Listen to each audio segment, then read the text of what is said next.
да се представиш с какво се занимаваш и как се започна да се занимаваш с това, което вече се е превърнало като профил. Ами, казвам се Ралица Кацова. Завършила съм Национална художествена академия в София със специалност, тогава беше пространствено оформление, сега е рекламен дизайн.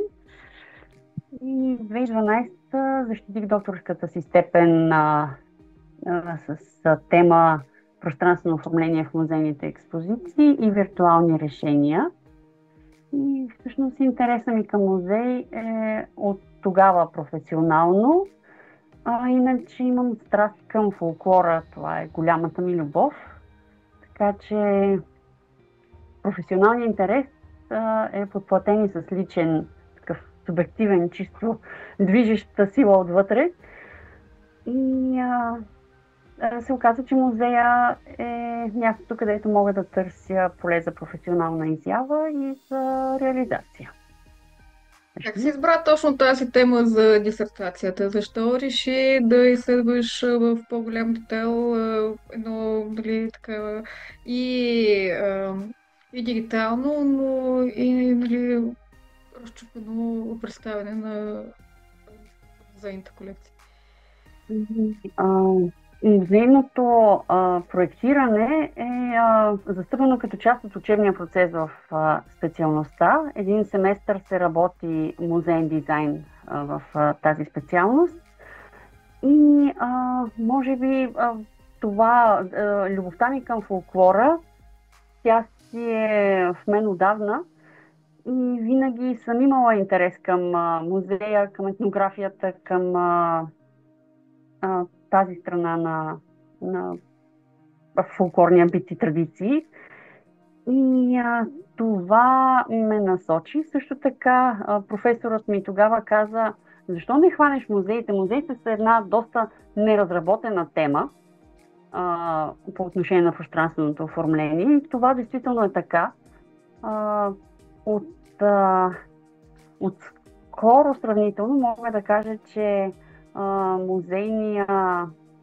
музея и случващия се дизайн в него намира своето вече активно развитие.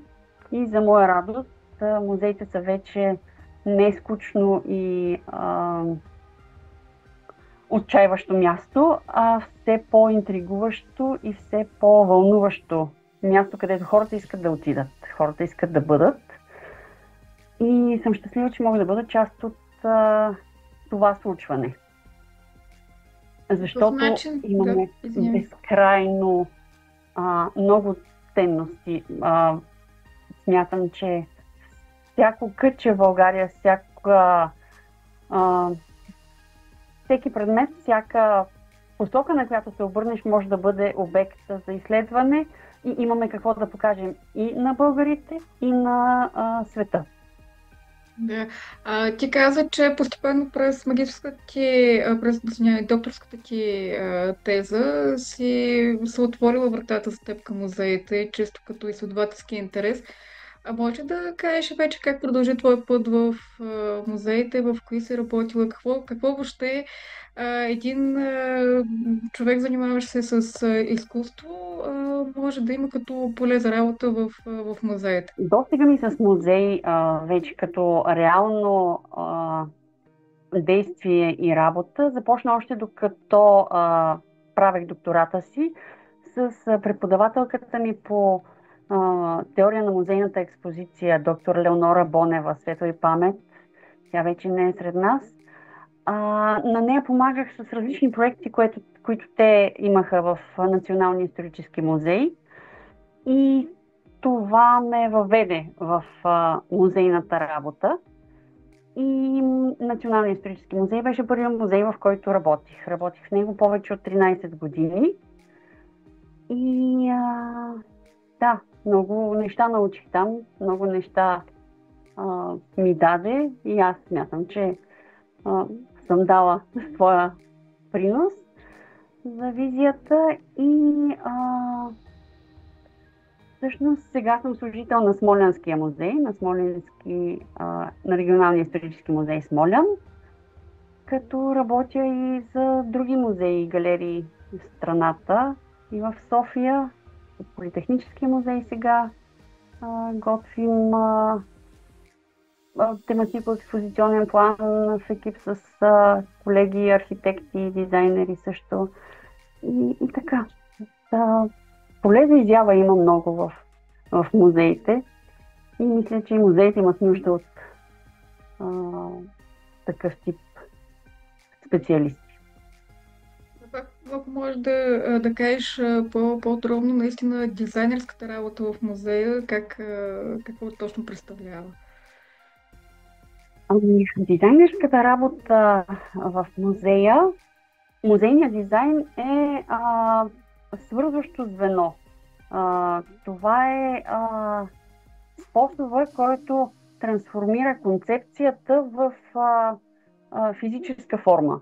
Това е начина, чрез който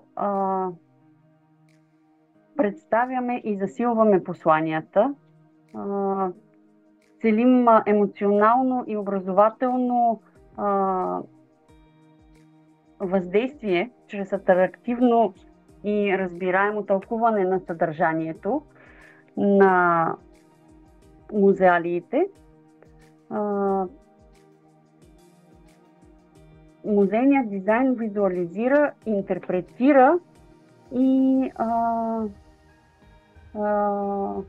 превежда фактически. Той се явява звеното, което е между посетител, между експонат и музеен разказ, създаден от музейните специалисти.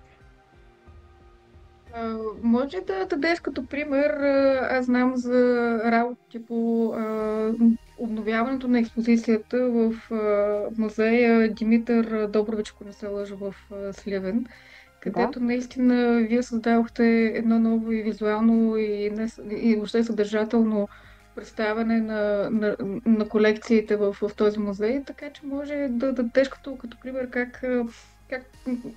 как се случва тази работа между много различни специалисти, да се създаде една нова експозиция с нова визия и въобще нали, покрай това да поговорим малко и за изграждането на една визуална идентичност на една конкретна експозиция или на цял музей. Да. В Сливенската галерия работихме с изкуствоведи, с колегите, които са изкуствоведите там. Куратори, работихме с специалист етнолог и всъщност разчупихме малко представянето, като обособихме всъщност творчеството на Добри Добрев, един изключителен живописец. Обособихме го в теми, така че да разбием един скучен разказ, който върви и няма акцент, за който нямаш отделни ключови моменти. Така че създадохме няколко теми, които илюстрирахме един вид с неговите произведения.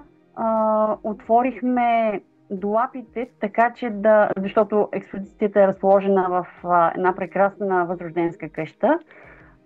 Отворихме долапите, направихме ги на експозиционни пространства, където вкарахме и предмети, които се появяват в неговите картини, така че да обогатим преживяването всъщност на посетителя, да го провокираме да потърси предмета, да намери предмета, да разбере повече за занаятите, които той рисува, за персонажите от пазара, примерно, за проблемите в бита, които са го вълнували. И това беше работа с различни специалисти, които допринесоха всеки със своята експертиза към това да изградим тази единна вече нова визия, която аз облякох в дизайн. Дизайнер ли има основното решение при изграждане на визуалната идентичност или той просто, в смисъл, как се случва съдържателното също така и осмислене? В смисъл, че то вероятно е съвместен процес, не е само Съвместен един или процес друг. е. Да.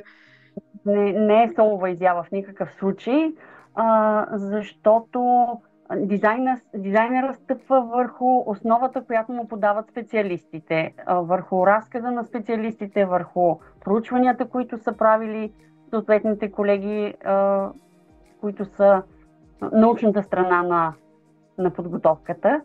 Така че дизайнера предлага своята визия, своята интерпретация и съответно там някъде се ражда истината в екипната работа. В екипната Да. работа. А колко важно да има визуална идентичност, както и музея, така и всяка една отделна експозиция, според теб? И трябва ли да има? От огромна важност е, от огромна важност е, така както всеки един от нас е индивидуален и колкото по-силна е индивидуалността на човека, толкова е по-впечатляващ и запомнящ се, така и всяка изложба, всяка експозиция е хубаво да носи своята а, строга индивидуалност или задълбочена индивидуалност, да бъде запомняща се и да знаеш след 5 години, след 10 години, че някъде там си видяла една изложба, която те е докоснала, която те е развълнувала, която е откликнала по някакъв начин на твоите емоции, чувства, знания. Да. А ти каза, че си работила с етнолози и антрополози и тъй като това научно поле не е чак толкова познато и на мен ми е интересно за теб какво представлява тяхната работа и как може да се визуализира или как дизайнера може да също така да бъде част от представянето на резултатите от изследванията на този тип учени. Ако може ли да споделиш твоят личен опит. Така че те са два въпроса. Според теб за теб какво представлява работата на етнолозите и антрополозите? И от друга страна вече твоят личен опит върху това как се визуализира тяхната работа и как може да бъде един допълнителен инструмент за популяризиране на това, което те правят. Ами, аз съм силно пристрастна. Това, което трябва да кажа е, че предвид моето собствено вътрешно усещане по въпроса, винаги ми е било много приятно и много леко да работя с такъв тип специалисти. Освен това, предмета на тяхната дейност много силно ме вълнува и това, според мен, спомага за лекотата на работата ни. И за мен е изключително приятно и много така с още повече любов. Всичко работя с любов, разбира се, но тази част от музейното представяне винаги ми представлява голям интерес. И всъщност всичко може да бъде представено. Всичко може да бъде представено. Особено сега, когато вече музейният показ не е ограничен в зала, витрина, експонат. Средствата вече да достигнеш до публиката са много разнообразни. Активираш и провокираш все повече сетива, така че и по-абстрактни, и по-нематериални форми на изследване също могат да бъдат представени много успешно, много въздействащо и много запомнящо се. Изложбата може да има един единствен експонат и да е прекрасна за изживяване. Вече има потапящите музеи, които въздействат по съвсем различен начин, така че възможности много, теми също много, които да представим и да показваме.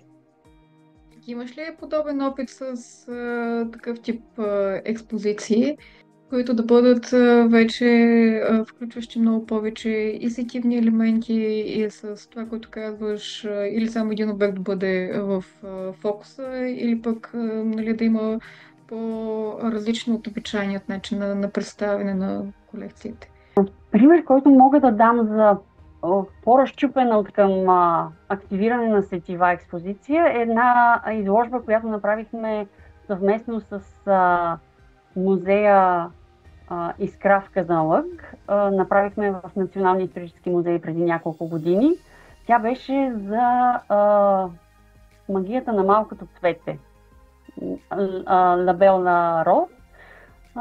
Силата на малкото цвете, магията на малкото цвете, и тя представяше всъщност розата, розовото масло. И там търсихме като интеракция възможността публиката посетителя да помирише, да открие оригиналното розово масло между 5 варианта, между които имаше и фалшификат. Оказва се, че в производството на розовото масло имало и леко шмекеруване. Така че там активирахме сетивата, обонянието, търсихме провокацията да разберат, да намерят посетителите ни маслодайната роза, като бяхме предложили опция за отваряне на вратички с различни рози, подавайки информация за тях, да намериш правилната роза. И така. Аз по-скоро навлизам тепърва в този тип експозиционно представяне. И може би сега проекта, който в момента работя, започнахме отскоро, това е един музей за гората. Там ще търсим още повече такива провокации на всички възможни сетива. Да можеш да пипнеш, да можеш да помиришеш, да можеш да чуеш гората. Така че там, вярвам, ще имам възможност да направя точно такава експозиция. Максимално сетивна. Може да представиш за какво става въпрос, каква ще е концепцията и каква е основната идея за този музей?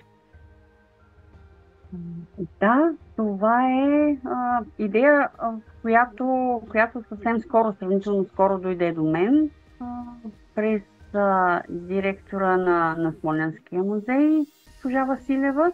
Към нея са се обърнали лесовъди, семейство инженери лесовъди, семейство Кайкови, Анастас и Елена Кайкови, които с повече от 25 годишен опит в тази сфера и от отдавна, вече повече от 10 години, имат идея да се случи такъв музей, но до началото на тази година всъщност идеята е била в процес на изчакването, да го кажем.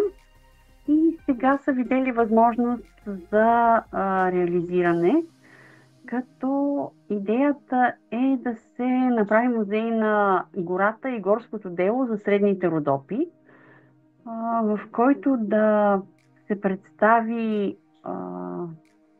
гората и хората, които се грижат за нея, лесовъдите и тяхната специфика на работата, и всъщност да се даде възможност на максимално широк кръг от хора да се запознаят, да преживеят всъщност магията на гората, да се запознаят, да се образоват и да се по този начин да се помогне всъщност за промяна в отношението на обществото към гората, към дърветата, към проблемите, свързани с гората и природата като цяло, и с ролята на лесовъда, която всъщност е съществена, и да се промени настоящата леко негативна нагласа в резултат на запознаването всъщност какво се случва и какво правят тези хора за гората. Много, много интересно, защото се показва и по какъв начин, нали, това, което казваш, и цялата концепция на музея, като нещо, което да повлияе и върху по-широки социални процеси, да има не само този аспект на представяща информация, но също така и на място за диалог и за трансформация на обществените нагласи, на информацията за някакви проблеми или контексти. Да, да, това е важно всъщност и всъщност е определящо, защото всъщност музеите е хубаво да възпитават своята публика. А в случая Музея на гората ще възпитава хората за гората, на отношение, на внимание, на усещане към гората. И в тази връзка основен акцент е върху връзката на младото поколение, на децата, на подрастващите, на младите хора, които имаме желание да привлечем и да им дадем възможност да научат много неща, да преживеят много неща и съответно това да гради тяхното отношение за в бъдеще, защото днешните деца са утрешните членове на това общество, от които ще зависи всъщност и гората, и живота, и света като цяло. Така че, да. От този подход въобще за мислене не само на един природен ресурс, каквато е растителността и горската, нали, дървесината, но също така и да се впише в един много изграждащ едно отношение към природата и природния свят и за обикалищната среда, което наистина е много, много, как да кажа, съвременен и адекватен на днешното време подход. Тъй като на няколко пъти ти каза, че важно за вас ще бъде и това преживяване, което бихте искали да предложите на посетителите, как то може да бъде да се случи, по какъв начин в музея може да бъде преживяван гората, според теб? Ами, единият вариант е чрез поднасянето на информацията и чрез вида на поднасяната информация.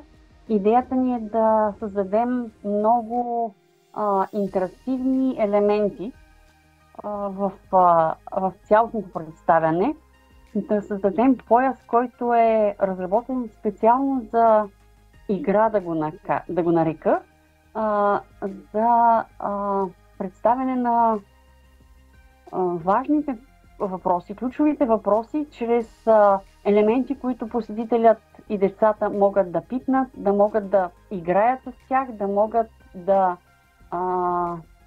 открият себе си в интеракцията си с предмета и с историята, която разказваме в случая. Мога да дам един такъв илюстриращ пример с една интерактивна игра, която измислих буквално преди ден. Беше по повод проблемите с пороите. Замислих се как можеш да покажеш на едно дете проблема с пороите и връзката на пороя с залесяването. И много така имах късмета да ми светне, да ми щракне как да се случи. С много прости средства сглобих един прототип, това на което ни учат, знаеш и ти, в Академия Муза. Мога ли да спомена Да, разбира се, ние оттам се познаваме, защото и двете бяхме част от тази академия, така че ако искаш, може да кажеш повече. Да, това е едно прекрасно начинание в интерес и в полза на всички български музеи, галерии и институции, занимаващи се, представящи културно наследство, историческо наследство и въобще музея като цяло в най-общия му формат. Това е едноседмичен workshop с лектори от Америка, прекрасни лектори, които ни запознават и с които работим в посока посетителското преживяване, публика, проблемите на публиката, които за българските музеи са все още не толкова засегнати, не толкова водещи, може би, като линия в търсене, в представяне, в оформление. Така че едно безценно преживяване, освен това възможността да се видиш и да се запознаеш с колеги от цяла България е изключително вълнуваща, обогатяваща и зареждаща. Така че от парата на тази емоция много бързо сглобих аз един макет, в който пуснах костилки от череши в кутия, вертикално изправена кутия, и идеята е върху плексигласова основа детето да може, или родителя му да може да посади дръвчета, и колкото повече дръвчета посади, толкова по-бавен ще бъде потока на падащите костилки, които създават и звуков ефект. Виждаш в ръцете си, виждаш как посаждайки едно дърво помагаш, но посаждайки 20 дървета, променяш значително ситуацията с едно завъртане, с много прост механизъм за телевизори. Играта се рестартира и децата и посетителите отново могат да посадят, да разсадят дърветата и да видят ефекта пред очите си в рамките на няколко минутки. И това да остане трайно впечатление, траен отпечатък да даде в съзнанието на хората и да видят на практика как нещата се случват. Да, и пак отново това съчетаване между ученето през правенето, но също така изграждането вече на някакво трайно отношение към дадена проблематика и поведение към заобикалящият на свят. Така, че идеята ни е да наситим този музей с всевъзможни модули и елементи, които могат да създадат точно това усещане за съпричастност, за съпреживяване и да изведем от гората в музея, да изведем посетители в истинската гора, така че да разширим границите на музея.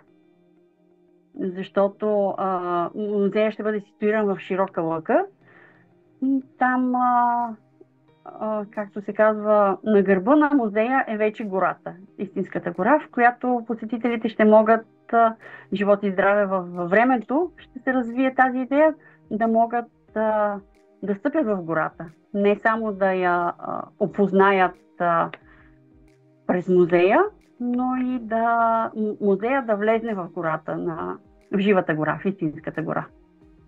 Чудесно, дано да имате успех с работа по този проект. Искрено се надявам. Да, защото виждам, че наистина има много, много смисъл, концепция и въобще прилагане и на сензорни методи, и на голям, както казах отново, такъв социален проблем, който да бъде не само демонстриран, но също така и да има и един ефект върху и подрастващ, не бих казала, върху всеки посетител, който ще падне там. Да, така че това е наистина важно. Да. Какви специалисти ще са необходими, за да може да се изгради този музей? С специалистите, хората, които в момента са движещото ядро. Кой ви е екипа общо заето? Да, екипа е динамичен, много въодушевен, много запален, защото това е музей, който на този етап се изгражда изцяло на доброволни начала. Той е музея, който все още набира своето финансиране, защото няма готови пари, които могат да бъдат вложени. Така че има вече обявена дарителска кампания за набиране на средства и сме на принципа момите с иглите, учени и с ума. Така че кой с каквото може помага на това начинание. А, Въвлечени са м, най-различни хора и организации, лесовъди, много лесовъди от района, млади хора, които работят в горските стопанства там, а, стари лесовъди, които вече са пенсионирани, но пък са живата история, хора, които цял живот са работили в и за гората, които са едни енциклопедии на истории, препълнени с разкази, които са много вдъхновяващи в същото време, с институции като Регионалния исторически музей Смолян, който аз съм представител от там, който работи активно. Колеги историци могат да се включат в последствие за оформянето на текстовете. Сега тече вече процеса ни на проучвателната дейност, набирането на материалите. Имаме подкрепата от кмета и от няколко местни горски кооперации, които едната е предоставила безвъзмездно помещение за ползване, където да се случи музея. Кмета господин Седянков подкрепя идеята. Архивите на Смолян също са заявили готовност да помагат. Преподаватели от Лесотехнически университет и всякакви специалисти са добре дошли. Отворени сме към всички колеги, които биха дали своя принос към изграждането на този по-различен музей. Така че колкото по-широк е екипа, колкото по-богат е екипът, толкова пълноценно и живо е случващото се там. Защото всеки носи своята експертиза, всеки носи своето усещане по въпроса и съответно разказът става много по-пълноценен, много по-жив, много по-задълбочен и много по-интересен, съответно и за екипа, който работи, и за посетителите, които ще дойдат да видят този музей. Да, отново пак тази хубава идея, че музеят е място за диалог и за среща, независимо, че различните дисциплини могат да имат различен подход, различен инструментариум, език дори за обясняване на нещата, но това пък създава едно цялостно знание за гората и нали, как тя е не само важна за една общност, но и по какъв начин тя е част от цялостна екосистема, в която ние съществуваме, така че Това е, наистина, абсолютно е да. така. Освен това, темата за гората, темата за дървото като образ, като символ, тя е много необятна, страшно необятна. Където и да се обърнеш, ще срещнеш гора или дърво под някаква форма. Било в фолклора, било в песните на района, било в имената на хората и на селищата, било в бита, в културата, навсякъде, навсякъде. В ежедневието ни сега, в ежедневието преди 100 години, преди 200 години, така че мултидисциплинарността в този случай е от огромно значение и се надявам искрено и вярвам, че ще се случи. За сега върви интензивно, динамично и вярвам, че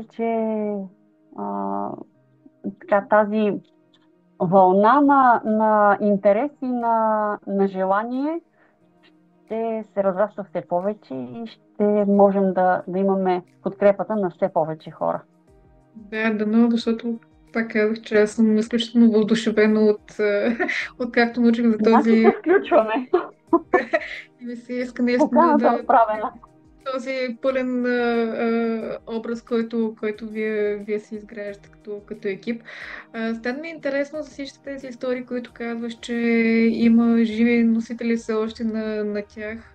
По какъв начин се събират те? Кой работи с нали, хората, които са занимавали с тази професия през годините? Не зная, трябва да си призная, че не съм съвсем наясно с цялата организация, защото аз съм част от екипа, но се надявам, че ще има хора, които да могат да вземат интервюта на тези хора, да ги запишат и обособят и да ги подготвят за представяне. Също така предстои да набираме и експонати към музея, защото ще се наложи да се спретнат няколко експедиции из околните хамбари, тавани, мази, така че да излезнат нашите експонати. И знае, че има краеведи, които са проявили интерес, но и всеки друг колега, който прояви интерес, е добре дошъл да се включи с каквото, където намери своето местенце и своя интерес, защото наистина темата за гората е необятна. Да. Говорих и така, ми идва един общ въпрос, който и ние като изследователи в последните години си го задаваме, но и е нещо, което обединява тази серия от разговори. Това е по какъв начин природата по някакъв начин е и част и от нашето културно наследство и не само материално богатство, но и културно богатство. Според теб, това осъзнава ли се в региона или по принцип в България? И доколко това се представя в музеите като някаква концепция? Природата като някакво наследство. Все повече смятам, че намира пътечки да се прокрадне и тази идея. Все по-осъзнати са хората, че човечето е част от тази природа и че я ползва се от нейните блага, от нейните дадености, но че трябва и да я пази. И това пазене, то се учи. На него трябва да се научим и да сме все по-отговорни в това си отношение. За моя така огромна радост, хората в Родопите го носят това нещо. За тях гората е живот. Родопа е гора, а те са неразривно свързани с планината и с гората си. Това може да се види във всеки един елемент от където и да погледнеш. Бях много така, как да кажа, въодушевена, когато започнах да търся песни, свързани с гората. Гората и дървото, те са безкрайно много. Те са безкрайно много. Не само родовски песни. Дървото като символ, дървото на живота. Безкрайно много. Безкрайно много. Така че мисля, че е хубаво да го покажем и да го провокираме този поток на мисли.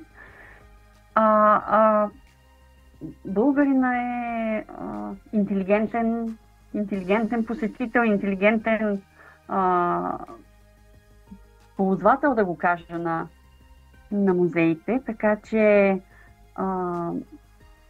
смятам, че лесно ще възприеме тази идея и поднесена по по-различен и по-интерактивен и по-атрактивен начин ще намери своя отклик у всеки. Имаме идея да започнем с въпрос какво е гората за теб, но и да завършим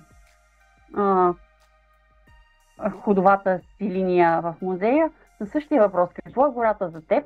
И смятам, че ще бъде интересно развитието при първия и при последния отговор.